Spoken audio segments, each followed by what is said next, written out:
ಹರೇ ಕೃಷ್ಣ. ಇವತ್ತಿನ ವಿಡಿಯೋದಲ್ಲಿ ನಾನು ನವರಾತ್ರಿಯ ಮಹತ್ವವೇನು, ದುರ್ಗಾದೇವಿಗೆ ಅರ್ಪಿತವಾದ ಈ ಹಬ್ಬವನ್ನು ಏಕೆ ಆಚರಿಸಲಾಗುತ್ತದೆ ಎಂಬುದನ್ನು ತಿಳಿಸ್ತಾ ಇದ್ದೀನಿ.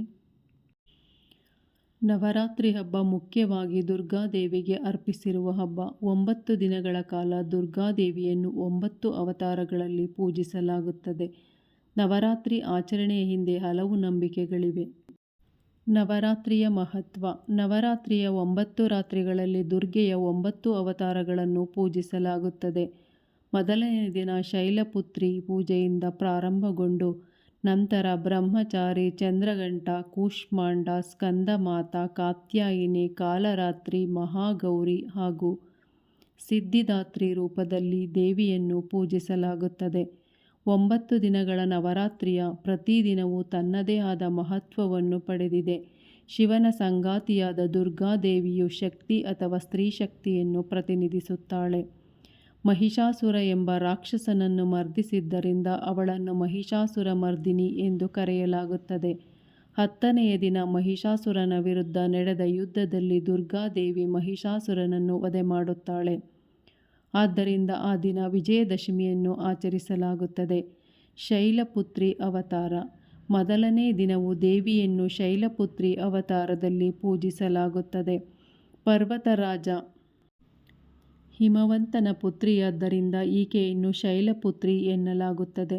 ಶೈಲಪುತ್ರಿಯ ರೂಪ ಅತ್ಯಂತ ಸುಂದರ. ಪಾರ್ವತೀ ದೇವಿಯ ಪ್ರತಿರೂಪವಾದ ಶೈಲಪುತ್ರಿ ವೃಷಭವಾಹನೆ. ಬಲಗೈಯಲ್ಲಿ ತ್ರಿಶೂಲ, ಎಡಗೈಯಲ್ಲಿ ಕಮಲವನ್ನು ಹಿಡಿದಿದ್ದಾಳೆ. ಸರಳ ವ್ಯಕ್ತಿತ್ವ, ಸೌಮ್ಯ ರೂಪ ಈಕೆಯದ್ದು. ಶಿವಪುರಾಣದ ಪ್ರಕಾರ ಸತೀದೇವಿ ದಕ್ಷ ಪ್ರಜಾಪತಿಯ ಯಜ್ಞಕುಂಡಕ್ಕೆ ಹಾರಿ ಭಸ್ಮವಾಗುತ್ತಾಳೆ.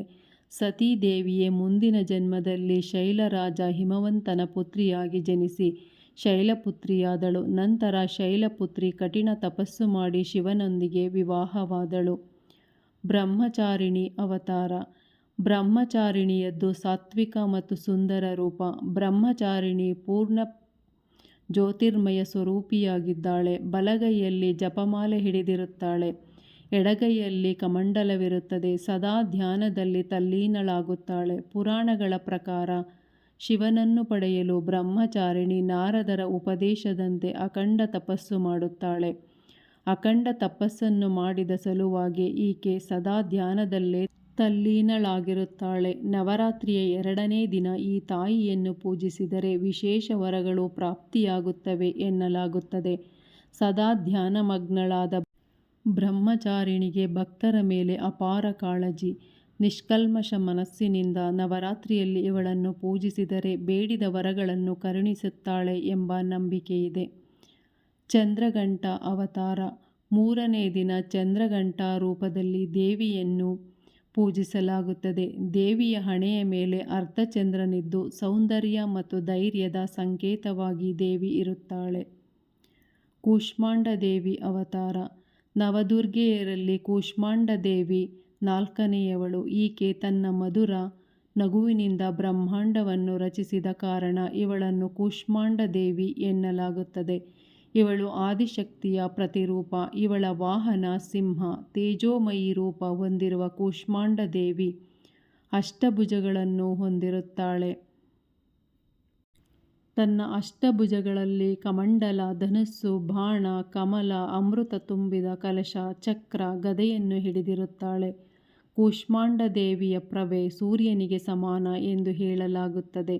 ಸ್ಕಂದಮಾತ ಅವತಾರ.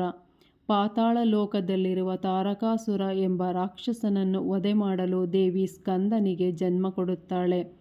ಆದ್ದರಿಂದ ಈಕೆಯನ್ನು ಸ್ಕಂದಮಾತ ಅಂತ ಕರೆಯಲಾಗುತ್ತದೆ. ಸ್ಕಂದಮಾತೆಯ ರೂಪ ಅತ್ಯಂತ ವಿಶಿಷ್ಟ. ಈ ದೇವಿ ಸಿಂಹದ ಮೇಲೆ ಕುಳಿತಿರುತ್ತಾಳೆ. ಶ್ವೇತವರ್ಣಳಾಗಿ ಸುಂದರವಾಗಿ ಕಾಣುತ್ತಾಳೆ. 4 ಭುಜಗಳನ್ನು ಹೊಂದಿದ್ದು 2 ಕೈಗಳಲ್ಲಿ ಕಮಲಗಳನ್ನು ಹಿಡಿದಿರುತ್ತಾಳೆ. ಇನ್ನು ತಾಯಿಯ ಬಲತೊಡೆಯ ಮೇಲೆ ತಾನು ಜನ್ಮ ನೀಡಿದ ಸ್ಕಂದನನ್ನು ಕೂರಿಸಿಕೊಂಡಿರುತ್ತಾಳೆ. ಕಾತ್ಯಾಯಿನಿ ಅವತಾರ. ನವರಾತ್ರಿಯ 6ನೇ ದಿನ ಕಾತ್ಯಾಯಿನಿ ಆರಾಧನೆ ಮಾಡಲಾಗುತ್ತದೆ. ನವದುರ್ಗೆಯರಲ್ಲಿ ಕಾತ್ಯಾಯಿನಿದ್ದು 6ನೇ ರೂಪ. ತ್ರಿಮೂರ್ತಿಗಳ ಅಂಶವೇ ಈ ದೇವಿ. ಈಕೆಯನ್ನು ಮೊದಲು ಕಾತ್ಯಾಯಿನಿ ಋಷಿ ಪೂಜಿಸಿದ್ದರಿಂದ ಇವಳಿಗೆ ಕಾತ್ಯಾಯಿನಿ ಎಂಬ ಹೆಸರು ಬಂತು. ಕಾತ್ಯಾಯಿನಿ ಅಂದರೆ ಪರೋಪಕಾರದ ಪ್ರತಿರೂಪ. ಈ ದೇವಿಯದ್ದು ಅತ್ಯಂತ ಭವ್ಯ ಸ್ವರೂಪ. ಇವಳು ಸದಾ ಬಂಗಾರದಂತೆ ಹೊಳೆಯುತ್ತಾಳೆ. ಈ ದೇವಿಗೆ 4 ಭುಜಗಳಿವೆ. ಬಲಗಡೆಯ ಮೇಲಿನ ಕೈ ಅಭಯ ಮುದ್ರೆಯಲ್ಲಿದೆ. ಬಲಗಡೆಯ ಕೆಳಗಿನ ಕೈ ವರದ ಮುದ್ರೆಯಲ್ಲಿದೆ. ಎಡಗೈ ಮೇಲಿನ ಕೈಯಲ್ಲಿ ಖಡ್ಗವಿದೆ. ಎಡಗಡೆಯ ಕೆಳಗಿನ ಕೈಯಲ್ಲಿ ಕಮಲವಿದೆ. ಕಾತ್ಯಾಯಿನಿ ದುಷ್ಟರನ್ನು ಸಂಹರಿಸುವ, ಶಿಷ್ಟರ ಉದ್ಧಾರ ಮಾಡುವ ಶಕ್ತಿ ದೇವತೆ. ಈಕೆಯನ್ನು ಮಂತ್ರಸಹಿತವಾಗಿ ಆರಾಧಿಸಿದರೆ ದುಷ್ಟಶಕ್ತಿಗಳು ನಾಶವಾಗುತ್ತವೆ ಎಂಬ ನಂಬಿಕೆ ಇದೆ. ಕಾಲರಾತ್ರಿ ಅವತಾರ. ನವದುರ್ಗೆಯರಲ್ಲಿ ಕಾಲರಾತ್ರಿಯದ್ದು 7ನೇ ರೂಪ. ದುಷ್ಟರ ವಿನಾಶ ಮಾಡುವ ಈ ದೇವಿಯದ್ದು ಅತ್ಯಂತ ಭಯಂಕರ ರೂಪ. ಇವಳ ವಾಹನ ಕತ್ತೆ. ಈ ದೇವಿಯ ಶರೀರ ದಟ್ಟವಾದ ಅಂಧಕಾರದಂತೆ ಕಪ್ಪಾಗಿದೆ. ತಲೆಕೂದಲನ್ನು ಭಯಂಕರವಾಗಿ ಹರಡಿಕೊಂಡಿದ್ದಾಳೆ. ಕತ್ತು, ಕೈಕಾಲುಗಳಲ್ಲಿ ಮಿಂಚಿನಂತೆ ಹೊಳೆಯುವ ಮಾಲೆ ಇದೆ.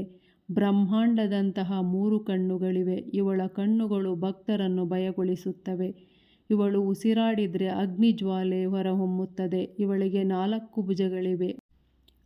ಬಲಭಾಗದ 2 ಕೈ ವರಮುದ್ರೆ ಅಭಯ ಮುದ್ರೆಯಲ್ಲಿವೆ. ಎಡಗೈಯಲ್ಲಿ ಖಡ್ಗ ಮತ್ತು ಕಬ್ಬಿಣದ ಮುಳ್ಳಿನ ಅಸ್ತ್ರವಿದೆ. ನವರಾತ್ರಿಯಲ್ಲಿ ಈ ದೇವಿ ಆರಾಧನೆ ಮಾಡೋಕೆ ಒಂದು ಮಂತ್ರವಿದೆ. ಆ ಮಂತ್ರದ ಮೂಲಕ ದೇವಿ ಆರಾಧನೆ ಮಾಡಿದರೆ ವಿಶೇಷ ಫಲಗಳು ಪ್ರಾಪ್ತಿಯಾಗುತ್ತವೆ ಎನ್ನಲಾಗುತ್ತದೆ.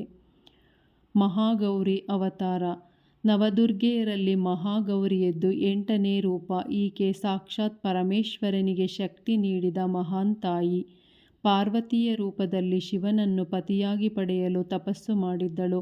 ಮಹಾಗೌರಿಯನ್ನು ಆದಿಶಕ್ತಿಯ ಪ್ರತಿರೂಪ ಎನ್ನಲಾಗುತ್ತದೆ. ಈ ದೇವಿಯ ರೂಪ ಅತ್ಯಂತ ವಿಶೇಷ. ಶಾಂತರೂಪಿಯಾದ ಈಕೆ ವೃಷಭವಾಹನೆ. ಶ್ವೇತವರ್ಣೆಯಾಗಿ ಕಂಗೊಳಿಸೋ ಈ ದೇವಿ ಬಿಳಿಯ ವಸ್ತ್ರಾಭರಣಗಳನ್ನು ತೊಟ್ಟಿರುತ್ತಾಳೆ.